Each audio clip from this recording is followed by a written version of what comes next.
कक्षा 10 हिंदी संचयन पाठ 2 सपनों के से दिन। लेखक गुरदयाल सिंह। पाठ प्रवेश। बचपन में भले ही सभी सोचते हों कि काश हम बड़े होते तो कितना अच्छा होता, परंतु जब सच में बड़े हो जाते हैं तो उसी बचपन को याद कर करके खुश होते हैं। बचपन में बहुत सी ऐसी बातें होती हैं जो उस समय समझ में नहीं आती, क्योंकि उस समय सोच का दायरा सीमित होता है। और ऐसा भी कई बार होता है कि जो बातें बचपन में बुरी लगती हैं वही बातें वक्त पर सही साबित होती हैं। प्रस्तुत पाठ में भी लेखक अपने बचपन की यादों का जिक्र कर रहा है कि किस तरह से वह और उसके साथी स्कूल के दिनों में मस्ती करते थे और वे अपने अध्यापकों से कितना डरते थे। बचपन में लेखक अपने अध्यापक के व्यवहार को नहीं समझ पाया था, उसी का वर्णन लेखक ने इस पाठ में किया है। व्याख्या। लेखक कहता है कि बचपन में उसके साथ खेलने वाले बच्चों का हाल भी उसी की तरह होता था। लेखक के कहने का अभिप्राय है कि सभी के पांव नंगे होते थे, फटे मैले कपड़े कुर्ते पहने हुए होते थे जिनके बटन टूटे हुए होते थे और सभी के बाल बिखरे हुए होते थे। जब खेल खेल में लकड़ी के ढेर से नीचे उतरते हुए भागते तो बहुत से बच्चे अपने आप को चोट लगा लेते थे और जो कुर्ता पहले से ही फटा पुराना होता था वह और ज्यादा फट जाता था। जब सभी बच्चे दिन भर धूल में खेलकर और कई जगह चोट खाए हुए खून के ऊपर जमी हुई रेत मिट्टी से लथपथ शरीर लेकर अपने अपने घर जाते तो सभी की माताएं और बहनें उन पर तरस नहीं खाती बल्कि उल्टा और ज्यादा पीट देती। कई बच्चों के पिता तो इतने गुस्से वाले होते कि जब बच्चे को पीटना शुरू करते तो ये भी ध्यान नहीं रखते कि छोटे बच्चे के नाक मुंह से खून बहने लगा है और ये भी नहीं पूछते कि उसे चोट कहाँ लगी है। परंतु इतनी बुरी पिटाई होने पर भी दूसरे दिन सभी बच्चे फिर से खेलने के लिए चले आते। लेखक कहता है कि यह बात लेखक को तब समझ आई जब लेखक स्कूल अध्यापक बनने के लिए प्रशिक्षण ले रहा था। वहाँ लेखक ने बच्चों के मनोविज्ञान का विषय पढ़ा था और तभी लेखक ऐसी बातों के बारे में जान पाया था कि इतनी बुरी पिटाई के बाद भी बच्चों को खेलना इतना ज़्यादा क्यों पसंद है। लेखक कहता है कि बचपन में उसके साथ खेलने वाले उसके ज़्यादातर साथी उसी के परिवार की तरह के थे। लेखक का परिवार आसपास के गांव से आकर उस गांव में बसा था और लेखक कहता है कि उसी के परिवार की तरह बहुत से परिवार दूसरे गांव से आकर उस गांव में बसे थे। साथ ही 2-3 घर उजड़ी सी गली में रहने वाले लोगों के थे। उन सभी की बहुत सी आदतें भी मिलती जुलती थीं। उन परिवारों में से बहुत से बच्चे तो स्कूल ही नहीं जाते थे और जो कभी गए भी तो पढ़ाई में रुचि न होने के कारण किसी दिन बस्ता तालाब में फेंक आए और फिर स्कूल जाना बिल्कुल बंद। उनके माँ बाप ने भी उनको स्कूल भेजने के लिए कोई ज़बरदस्ती नहीं की। यहाँ तक कि राशन की दुकान वाले और जो किसानों की फसलों को खरीदते बेचते हैं वे भी अपने बच्चों को स्कूल भेजना ज़रूरी नहीं समझते थे। अगर कभी कोई स्कूल का अध्यापक उन्हें समझाने की कोशिश करता तो वे अध्यापक को ये कहकर चुप करवा देते कि उन्हें अपने बच्चों को पढ़ा लिखा कर कोई तहसीलदार तो बनाना नहीं है। जब उनका बच्चा थोड़ा बड़ा हो जाएगा तो पंडित घनश्याम दास से हिसाब किताब लिखने की पंजाबी प्राचीन लिपि पढ़वाकर सिखा देंगे और दुकान पर खाता लिखवाने लगा देंगे। पंडित 6 से 8 महीने में हिसाब किताब लिखने की पंजाबी प्राचीन लिपि और दुकानदारी का सभी काम सिखा देगा। वैसे भी स्कूल में अभी तक अलिफ बे जिमचे भी नहीं सीख पाया है। ऐसा उत्तर मिलने पर अध्यापक कुछ नहीं बोल पाता था। लेखक कहता है कि उसके बचपन के ज़्यादातर साथी राजस्थान या हरियाणा से आकर मंडी में व्यापार या दुकानदारी करने आए परिवारों से थे। जब लेखक छोटा था तो उनकी बातों को बहुत कम समझ पाता था और उनके कुछ शब्दों को सुनकर तो लेखक को हंसी आ जाती थी। परंतु जब सभी खेलना शुरू करते तो सभी एक दूसरे की बातों को बहुत अच्छे से समझ लेते थे। लेखक कहता है कि उसे पता भी नहीं चला कि बचपन के वो दिन कब बीत गए। लोगों के द्वारा कही गई बात लेखक को हमेशा याद आती कि खेलने के दिन 4 ही होते हैं। लेखक कहता है कि बचपन में किसी को भी स्कूल के उस कमरे में बैठकर पढ़ाई करना किसी कैद से कम नहीं लगता था। बड़े होकर लेखक के कई साथी अपने माँ बाप के काम को ही आगे बढ़ाने में लग गए। लेखक कहता है कि बचपन में घास ज्यादा हरी और फूलों की सुगंध बहुत ज्यादा मन को लुभाने वाली लगती है। ये शब्द लेखक ने शायद आधी सदी पहले किसी किताब में पढ़े होंगे, परंतु लेखक को आज भी ये पंक्ति याद है। इसका एक कारण ये हो सकता है कि ये पंक्ति बचपन की भावनाओं और बच्चों की सोच समझ के अनुकूल है। लेखक कहता है कि स्कूल के अंदर जाने वाले रास्ते के दोनों ओर गली की तरह के लंबे सीधे रास्ते में बड़े ढंग से कटे छांटे पौधे उगे थे, जिन्हें लेखक और उनके साथी डंडियां कहा करते थे। उनसे नीम के पत्तों की तरह महक आती थी, जो आज भी लेखक अपनी आंखों को बंद करके महसूस कर सकता है। लेखक कहता है कि उस समय स्कूल की छोटी क्यारियों में फूल भी कई तरह के उगाए जाते थे, जिनमें गुलाब, गेंदा और मोतिया की दूध सी सफ़ेद कलियां भी हुआ करती थीं। ये कलियां इतनी सुंदर और खुशबूदार होती थीं कि लेखक और उनके साथी चपरासी से छुपकर कभी कभी कुछ फूल तोड़ लिया करते थे। उनकी बहुत तेज सुगंध लेखक आज भी महसूस कर सकता है, परंतु लेखक को अब ये याद नहीं कि उन फूलों को तोड़कर कुछ देर सूंघकर फिर उन फूलों का वे क्या करते थे। लेखक कहता है कि शायद वे उन फूलों को या तो जेब में डाल लेते होंगे और माँ उसे धोने के समय निकालकर बाहर फेंक देती होगी, या लेखक और उनके साथी खुद ही स्कूल से बाहर आते समय उन्हें बकरी के मेमनों की तरह खा लेते होंगे। लेखक कहता है कि जब वे एक कक्षा से दूसरी कक्षा में प्रवेश करते तो एक ओर तो लगता कि वे बहुत बड़े और समझदार हो गए हैं, परंतु वहीं दूसरी ओर नई पुरानी कापियों किताबों से न जाने कैसी गंध आती और उन्हीं मास्टरों के डर से कांपने लगते जो पिछली कक्षा में पढ़ा चुके होते थे। लेखक कहता है कि उसके समय में स्कूलों में साल के शुरू में 1-1.5 महीना ही पढ़ाई हुआ करती थी, फिर 1.5-2 महीने की छुट्टियां शुरू हो जाती थीं। लेखक को जो बातें अब तक अच्छी तरह से याद है, वह छुट्टियों के पहले और आखिरी दिनों का फर्क है। लेखक कहता है कि पहले के 2-3 सप्ताह तो खूब खेल कूद में बीतते थे। हर साल ही छुट्टियों में लेखक अपनी माँ के साथ अपनी नानी के घर चला जाता था। वहाँ नानी खूब दूध, दही, मक्खन खिलाती, बहुत ज्यादा प्यार करती थी। लेखक की नानी का जहाँ घर था, वह छोटा सा गांव था जो विकास की दृष्टि से काफी पीछे रह गया था, परंतु वहां पर भी उतना ही बड़ा तालाब था जितना बड़ा लेखक की मंडी में था।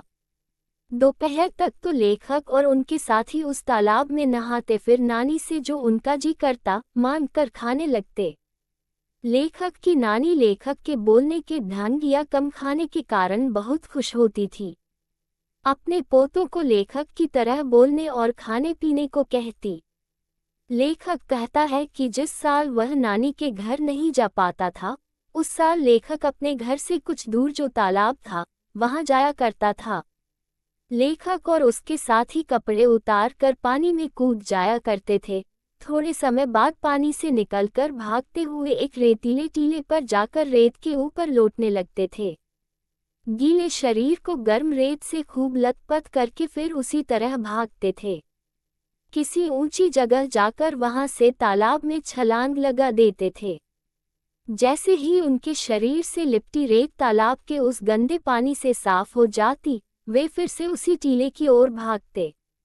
लेखक कहता है कि उसे यह याद नहीं है कि वे इस तरह दौड़ना, रेत में लौटना और फिर दौड़कर तालाब में कूद जाने का सिलसिला 5-10 बार करते थे या 15-20 बार। कई बार तालाब में कूदकर ऐसे हाथ पांव हिलाने लगते जैसे उन्हें बहुत अच्छे से तैरना आता हो, परंतु 1-2 को छोड़ लेखक के किसी साथी को तैरना नहीं आता था। कुछ तो हाथ पांव हिलाते हुए गहरे पानी में चले जाते तो दूसरे उन्हें बाहर आने के लिए सलाह देते कि किसी भैंस के सींग या पूंछ पकड़कर बाहर आ जाओ। उनका हौसला बढ़ाते। कूदते समय मुंह में गंदला पानी भर जाता तो बुरी तरह खांस कर उसे बाहर निकालने का प्रयास करते थे। कई बार ऐसा लगता कि सांस रुकने वाली है, परंतु हाय हाय करके किसी न किसी तरह तालाब के किनारे तक पहुंच ही जाते थे। लेखक कहता है कि जैसे जैसे उनकी छुट्टियों के दिन खत्म होने लगते तो वे लोग दिन गिनने शुरू कर देते थे। हर दिन के खत्म होते होते उनका डर भी बढ़ने लगता था। डर के कारण लेखक और उसके साथी खेल कूद के साथ साथ तालाब में नहाना भी भूल जाते। अध्यापकों ने जो काम छुट्टियों में करने के लिए दिया होता था, उसको कैसे करना है, इस बारे में सोचने लगते। जैसे गणित के अध्यापक हमेशा छुट्टियों में 200 से कम सवाल नहीं देते थे। मन में सोचने लगते कि अगर एक दिन में 10 सवालों को भी करेंगे तो भी उनका सारा काम 20 दिनों में खत्म हो जाएगा। जब लेखक और उसके साथी ऐसा सोचना शुरू करते तब तक छुट्टियों का सिर्फ एक ही महीना बचा होता। एक एक दिन गिनते गिनते खेलकूद में 10 दिन और बीत जाते। स्कूल से मिले गृह कार्य के न होने के कारण स्कूल में होने वाली पिटाई का डर अब और ज्यादा बढ़ने लगता। फिर वे सभी अपना डर भगाने के लिए सोचते कि 10 क्या 15 सवाल भी आसानी से एक दिन में किए जा सकते हैं।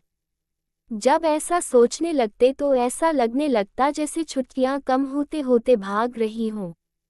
दिन बहुत छोटे लगने लगते थे। ऐसा लगता था जैसे सूरज भागकर दिन में ही छिप जाता हो। जैसे जैसे दिन छोटे होने लगते अर्थात छुट्टियां खत्म होने लगती, डर और ज्यादा बढ़ने लगता।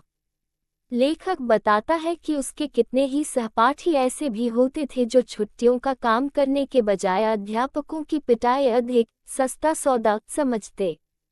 लेखक और उसके साथी जो पिटाई से बहुत डरा करते, उन बहादुरों की भांति ही सोचने लगते। ऐसे समय में लेखक और उसके साथी का सबसे बड़ा नेता ओमा हुआ करता था। लेखक कहता है कि वह और उसके साथी ओमा के बारे में सोचते कि उसकी तरह उन सब के बीच और कौन था। लेखक और उसके साथी कभी उसकी तरह दूसरा लड़का नहीं ढूंढ पाए।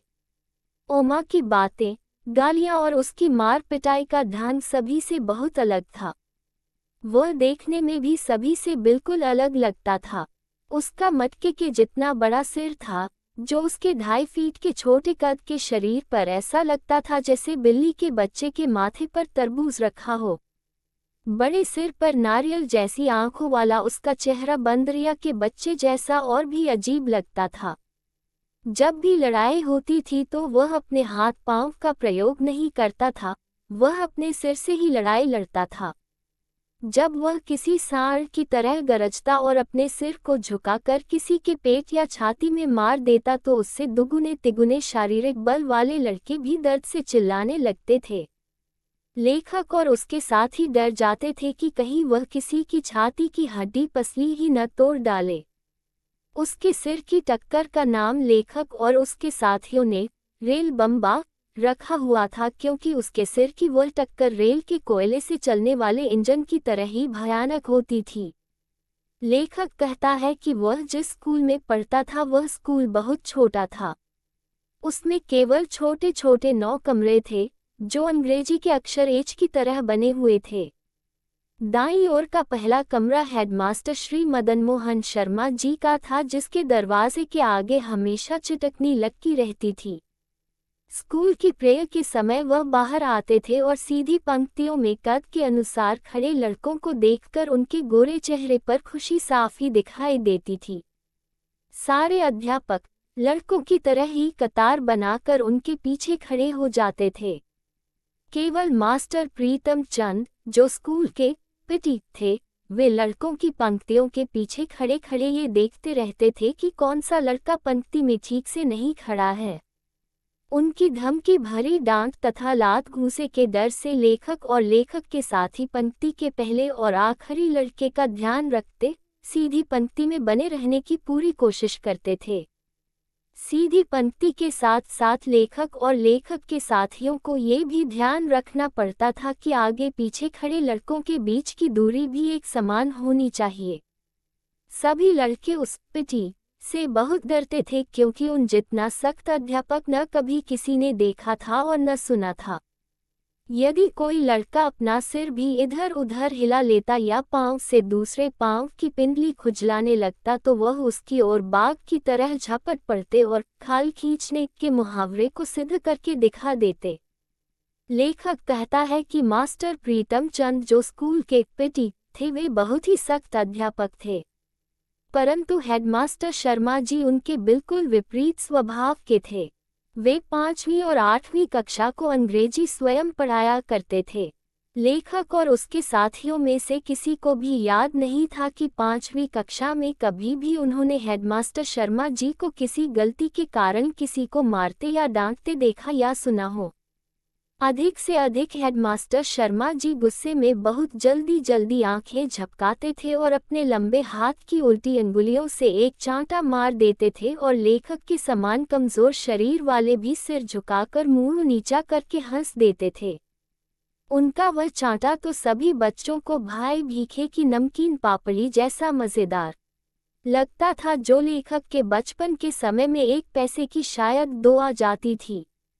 लेखक कहता है कि उसके बचपन में भी स्कूल ऐसी जगह नहीं थी जहां खुशी से भाग कर जाया जाए। पहली कक्षा से लेकर चौथी कक्षा तक केवल 5-7 लड़के ही थे जो खुशी खुशी स्कूल जाते होंगे, बाकी सभी रोते चिल्लाते ही स्कूल जाया करते थे। फिर भी लेखक कहता है कि कभी कभी कुछ ऐसी स्थितियां भी होती थी जब बच्चों को स्कूल अच्छा भी लगने लगता था। ऐसी स्थितियां तब बनती थी जब स्कूल में स्काउटिंग का अभ्यास करवाते समय पीटी साहब सभी बच्चों के हाथों में नीली पीली झंडियां पकड़ाकर 1 2 3 कहते और बच्चे भी झंडियां ऊपर नीचे दाएं बाएं हिलाते, जिससे झंडियां हवा में लहराती और फरफराती। झंडियों के साथ खाकी वर्दियों तथा गले में 2 रंग के रुमाल लटकाए सभी बच्चे बहुत खुशी से अभ्यास किया करते थे। लेखक कहता है कि यदि स्काउटिंग करते हुए कोई भी विद्यार्थी कोई गलती न करता तो पीटी साहब अपनी चमकीली आंखें हल्के से झपकाते और उसको शाबाश कहते और वेल बिगिन अगेन अर्थात दोबारा करने के लिए कहते हुए 1 2 3 3 2 1 करते जाते और बच्चे भी खुशी खुशी उनका कहना मानते। लेखक कहता है कि उनकी एक शाबाश लेखक और उसके साथियों को ऐसे लगने लगती जैसे उन्होंने किसी फौज के सभी पदक या मेडल जीत लिए हों। दूसरे मास्टरों की ओर से जब कभी बच्चों की कॉपियों पर साल भर की मेहनत के लिए गुड दिया जाता, उससे कहीं अधिक पीटी साहब का शाबाश मूल्यवान लगता था। कभी कभी लेखक और उसके साथियों को ऐसा भी लगता था कि कई साल की सख्त मेहनत से जो पढ़ाई उन्होंने प्राप्त की थी, पीटी साहब के अनुशासन में रहकर प्राप्त की गुडविल का रौब या घमंड उससे बहुत बड़ा था। परंतु लेखक और उसके साथियों को ये भी एहसास रहता था कि जैसे गुरुद्वारे का भाई जी कथा करते समय बताया करता है कि सद्गुरु के भय से ही प्रेम जागता है, इसी तरह लेखक और उसके साथियों की पीटी साहब के प्रति प्रेम की भावना जाग जाती थी। लेखक कहता है कि यह ऐसा भी है कि आपको रोज डांटने वाला कोई अपना यदि साल भर के बाद एक बार शाबाश कह दे तो ये किसी चमत्कार से कम नहीं लगता है। लेखक और उसके साथियों की दशा भी कुछ ऐसी ही हुआ करती थी। लेखक कहता है कि हर साल जब वह अगली कक्षा में प्रवेश करता तो उसे पुरानी पुस्तकें मिला करती थीं। उसके स्कूल के हेडमास्टर शर्मा जी एक लड़के को उसके घर जाकर पढ़ाया करते थे। वे बहुत धनी लोग थे। उनका लड़का लेखक से 1-2 साल बड़ा होने के कारण लेखक से 1 कक्षा आगे पढ़ता था। हर साल अप्रैल में जब पढ़ाई का नया साल प्रारंभ होता था तो शर्मा जी उस लड़के की 1 साल पुरानी पुस्तकें लेखक के लिए ले आते थे। लेखक के घर में किसी को भी पढ़ाई में कोई रुचि नहीं थी। यदि नई किताबें लानी पड़ती, जो लेखक के समय में केवल 1-2 रुपये में आ जाया करती थी, तो शायद इसी बहाने लेखक की पढ़ाई तीसरी-चौथी कक्षा में ही छूट जाती। लेखक लगभग 7 साल स्कूल में रहा तो उसका एक कारण लेखक को पुरानी किताबें मिल जाना भी था। कॉपियों, पेंसिलों, होल्डर या स्याही दवात में भी मुश्किल से साल भर में 1-2 रुपये ही खर्च हुआ करते थे। परंतु उस जमाने में 1 रुपया भी बहुत बड़ी संपत्ति या दौलत हुआ करता था। 1 रुपये में 1 सेर घी आया करता था और 2 रुपये में तो 1 मन यानी 40 सेर गेहूं आ जाते थे। यही कारण था कि उस समय केवल खाते पीते घरों के लड़के ही स्कूल जाया करते थे। लेखक के दोनों परिवारों में लेखक ही अकेला लड़का था जो स्कूल जाने लगा था। लेखक कहता है कि उसे कभी भी किसी भी नई कक्षा में जाने की ऐसी कोई इच्छा कभी भी महसूस नहीं हुई जिसकी चर्चा कुछ लड़के किया करते थे। अजीब बात लेखक को ये लगाती थी कि उसे नई कॉपियों और पुरानी पुस्तकों में से ऐसी गंध आने लगती थी कि उसका मन बहुत उदास होने लगता था। इसका ठीक कारण तो लेखक को कभी समझ में नहीं आया, परंतु लेखक को जितनी भी मनोविज्ञान की जानकारी है, उस अरुचि का कारण उसे यही समझ में आया कि आगे की कक्षा की कुछ मुश्किल पढ़ाई और नए मास्टरों की मारपीट का डर ही लेखक के कहीं भीतर जमकर बैठ गया था। सभी अध्यापक तो नए नहीं होते थे, परंतु 2-3 हर साल ही वह होते जो कि छोटी कक्षा में नहीं पढ़ाते थे। लेखक के मन में कुछ ऐसी भी भावना थी कि अधिक अध्यापक एक साल में ऐसी उम्मीद करने लगते थे कि जैसे लेखक और उसके साथी सर्वगुण संपन्न या हर क्षेत्र में आगे रहने वाले हो गए हों। यदि लेखक और उसके साथी उन अध्यापकों की आशाओं पर पूरे नहीं हो पाते तो कुछ अध्यापक तो हमेशा ही विद्यार्थियों की चमड़ी उधेड़ देने को तैयार रहते थे। इन्हीं कुछ कारणों से केवल किताब कॉपियों की गंध से ही नहीं, बल्कि बाहर के बड़े गेट से 10-15 गज दूर स्कूल के कमरों तक रास्ते के दोनों ओर जो बरामदे में पेड़ उगे थे, जिसकी गंध लेखक को बहुत अच्छी लगती थी, परंतु अब उनकी गंध भी लेखक का मन उदास कर दिया करती थी। लेखक कहता है कि बचपन में स्कूल जाना बिल्कुल भी अच्छा नहीं लगता था, परंतु 1-2 कारणों से कभी कभी स्कूल जाना अच्छा भी लगने लगता था। मास्टर प्रीतम सिंह, जो लेखक के स्कूल के पीटी थे, वे लेखक और उसके साथियों को परेड करवाते और सीटी बजाकर लेफ्ट राइट की आवाज़ निकालते हुए मार्च करवाया करते थे। फिर जब वे राइट टर्न या लेफ्ट टर्न या अबाउट टर्न कहते तो सभी विद्यार्थी अपने छोटे छोटे जूतों की एड़ियों पर दाएं बाएं या एकदम पीछे मुड़कर जूतों की ठक ठक करते और ऐसे घमंड के साथ चलते जैसे वे विद्यार्थी न होकर बहुत महत्वपूर्ण आदमी हों, जैसे किसी देश का फौजी जवान होता है। अर्थात लेखक कहना चाहता है कि सभी विद्यार्थी अपने आप को फौजी समझते थे। लेखक कहता है कि जब लेखक स्कूल में था तब दूसरे विश्व युद्ध का समय था, परंतु नाभा रियासत के राजा को अंग्रेजों ने 1923 में गिरफ्तार कर लिया था और तमिलनाडु में कोडाईकनाल में ही जंग शुरू होने से पहले उसका देहांत हो गया था। जब राजा का देहांत हुआ, उस समय सभी कहते थे कि उस राजा का बेटा उस समय विदेश में पढ़ रहा था, इसलिए लेखक की देसी रियासत को भी अंग्रेजी सरकार ही चलाती थी। फिर भी राजा के न रहते अंग्रेजी सरकार लेखक की रियासत के गांवों से जोर जबरदस्ती किसी को भी फौज में भर्ती नहीं कर पाई थी। लोगों को फौज में भर्ती करने के लिए जब कुछ अफसर गांव में आते तो उनके साथ कुछ नौटंकी वाले भी आया करते थे। वे रात को खुले मैदान में तंबू लगाकर लोगों को फौज के सुख आराम बहादुरी के दृश्य दिखाकर फौज में भर्ती होने के लिए आकर्षित किया करते थे।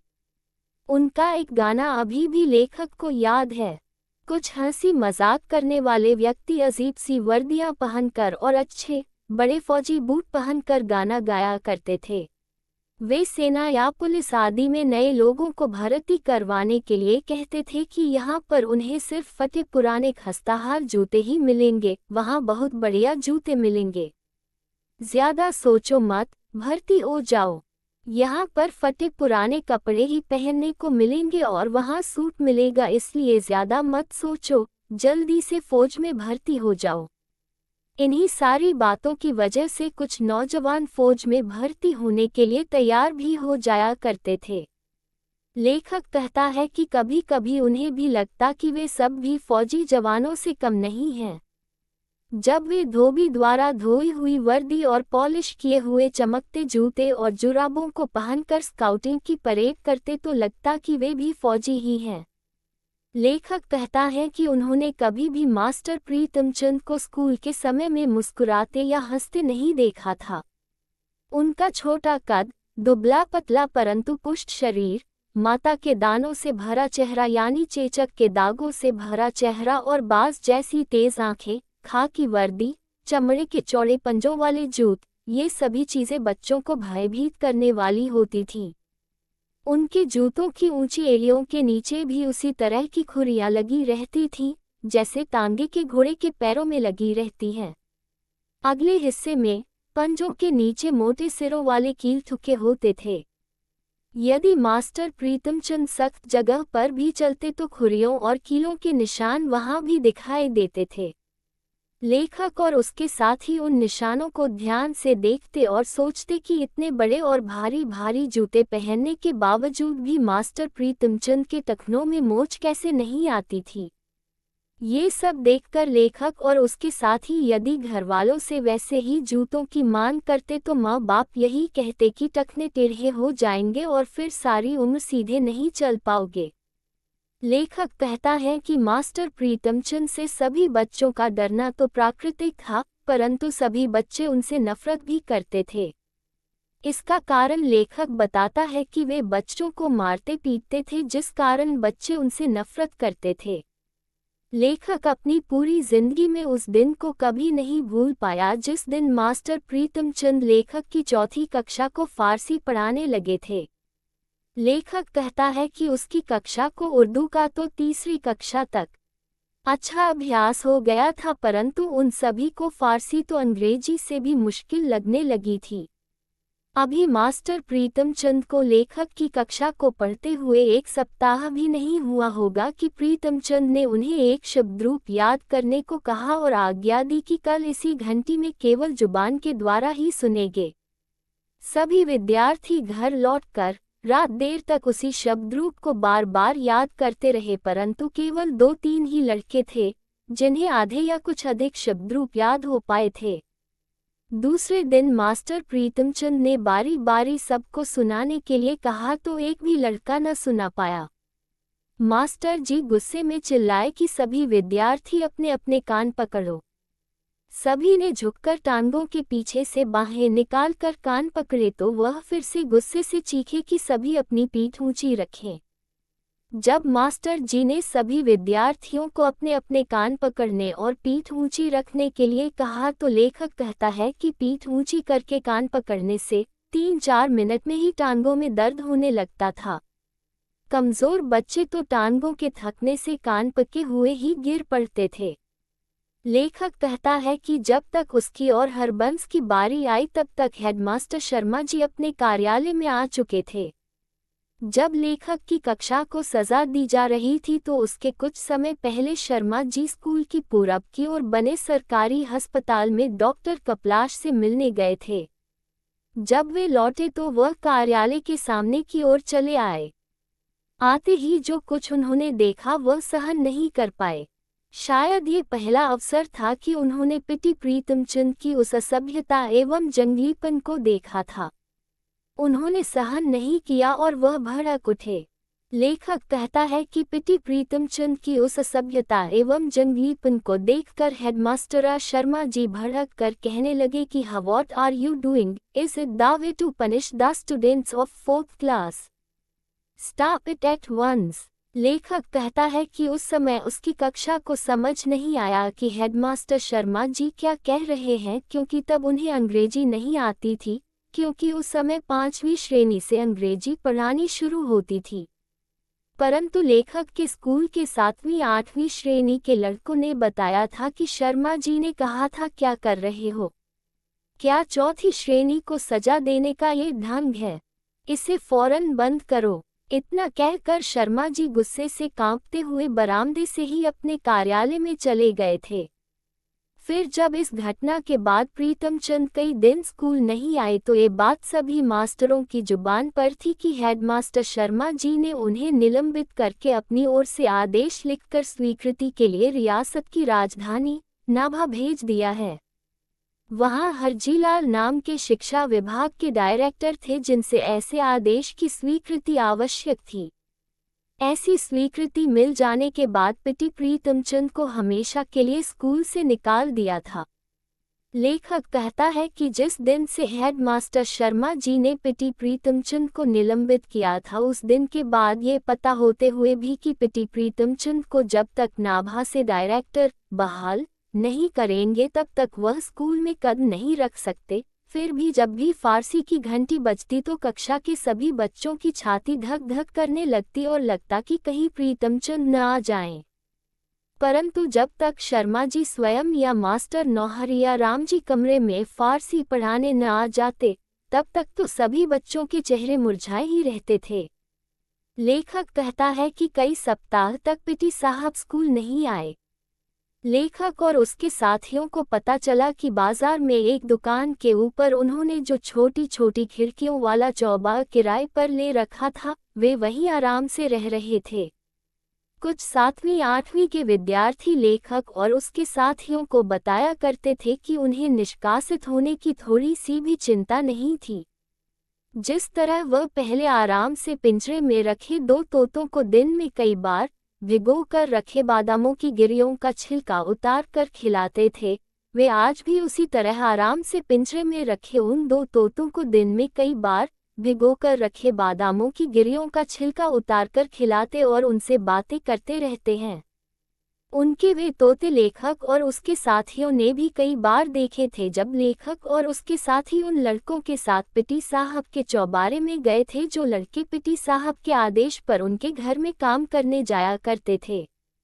परंतु लेखक और उसके साथियों के लिए ये चमत्कार ही था कि जो प्रीतमचंद पट्टी या डंडे से मार मार कर विद्यार्थियों की चमड़ी तक उधेड़ देते, वह अपने तोतों से मीठी मीठी बातें कैसे कर लेते थे। लेखक स्वयं ये सोच रहा था कि क्या तोतों को उनकी आग की तरह जलती भूरी आंखों से डर नहीं लगता होगा। लेखक और उसके साथियों की समझ में ऐसी बातें तब नहीं आ पाती थीं, क्योंकि तब वे बहुत छोटे हुआ करते थे। वे तो बस पीटी साहब के इस रूप को एक तरह से अद्भुत ही मानते थे। व्याख्या समाप्त। ऐसी ही महत्वपूर्ण जानकारी प्राप्त करने के लिए वीडियो को लाइक व शेयर करें तथा चैनल को सब्सक्राइब करें। धन्यवाद।